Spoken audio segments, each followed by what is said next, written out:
ऋतु जब भी अपने मायके आती तो 2 दिन से ज्यादा कभी रुकती ही नहीं थी। शुरू शुरू में उसकी माँ मीरा देवी को लगता कि शायद नई नई शादी हुई है, इसलिए लड़की को अपने नए घर जाने में जल्दी रहती होगी। फिर कुछ समय बीता तो माँ ने सोचा कि शायद ससुराल में जिम्मेदारियां ज्यादा होंगी, इसलिए वह रुक नहीं पाती। लेकिन देखते ही देखते धीरे धीरे 3 साल बीत गए, पर रितु का मायके में रुकना 2 दिन से तीसरा दिन कभी नहीं हुआ है। माँ को हमेशा यही लगता था कि उनकी बेटी ससुराल में रानी बनकर राज कर रही है, लेकिन वह यह नहीं जानती थी कि इस 2 दिन की छुट्टी के पीछे एक बहुत ही खौफनाक सच छिपा है।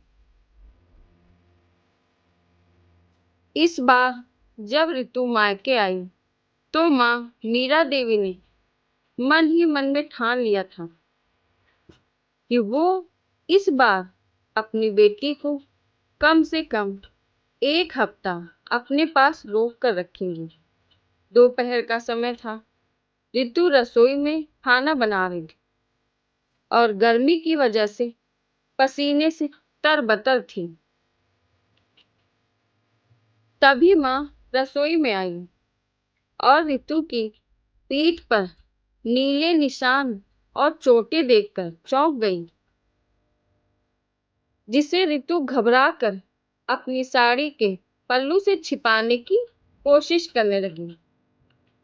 माँ कुछ पूछ पाती तभी रितु का फोन बज उठता है। रितु कमरे में सोई हुई थी, इसलिए माँ ने आगे बढ़कर जैसे ही फोन उठाया, दूसरी तरफ से दामाद सुमित की दहाड़ती हुई आवाज आई। अरे ओ भिखारन की बेटी, तेरे 2 दिन पूरे हो गए। अगर कल सुबह तक तू इस घर की चौखट पर नहीं दिखी तो अपनी माँ की सूरत देखने के लिए तरस जाएगी। तेरे बाप ने जो आधी अधूरी दहेज की भीख दी थी ना, उसका ब्याज कौन भरेगा? यह सुनते ही माँ के पैरों तले से जमीन खिसक गई। उनकी लाडली बेटी, जिसे उन्होंने नाजू से पाला था, वह हर महीने सिर्फ 2 दिन की जिंदगी की भीख मांगने मायके आती थी, ताकि ससुराल के जुल्मों से थोड़ी राहत मिल सके।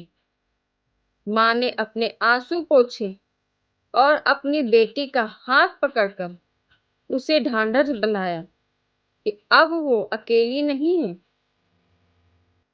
अगले ही दिन दामाद सुमित अपनी गाड़ी लेकर रितु को लेने मायके पहुंच गया। वह बाहर आकर माँ मीरा देवी के सामने बड़ा नाटक करते हुए पैर छूते हैं और कहता है, अरे मम्मी जी, रितु के बिना तो हमारा घर बिल्कुल सूना लगता है। अब इसे विदा कर दीजिए। लेकिन माँ मीरा देवी इस बार चुप बैठने वाली नहीं थी। उन्होंने मुस्कुराकर दामाद से कहा, हाँ हाँ सुमित बेटा, तुम बिल्कुल सही कह रहे हो।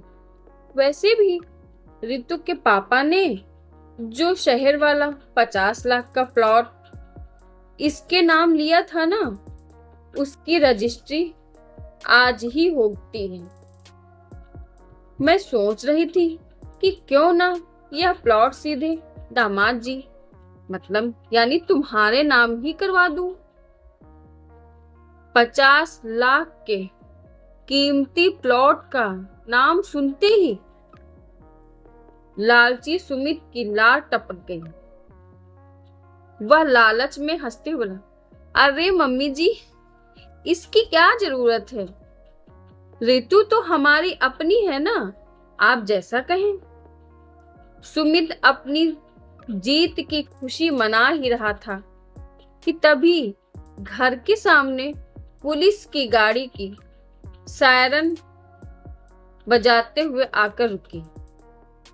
माँ मीरा देवी ने कड़क आवाज में कहा। सुमित, इस घर से प्लॉट की रजिस्ट्री नहीं बल्कि सीधे तेरी जेल की टिकट कटेगी। कल जो तूने फोन पर मेरी बेटी को धमकी दी और 3 साल से जो तू दहेज के लिए इसे मार रहा है ना, वो सब बातें इस फोन में रिकॉर्ड हो चुके हैं।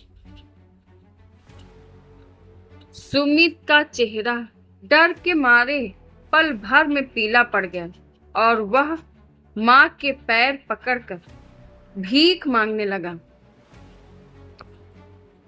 पुलिस सुमित को हथकड़ी लगाकर अपनी गाड़ी में बैठाकर ले गई।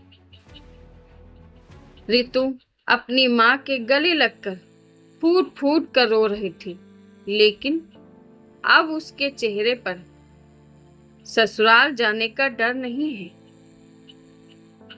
बल्कि एक सुकून था।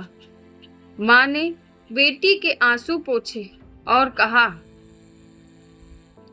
बेटियों को ससुराल संभालना सिखाओ, लेकिन अत्याचार सहना मत सिखाओ। मायके के दरवाजे बेटी के लिए हमेशा के लिए खुले होने चाहिए। आशा करती हूँ दोस्तों, आज की हमारी ये कहानी आपको जरूर पसंद आई होगी।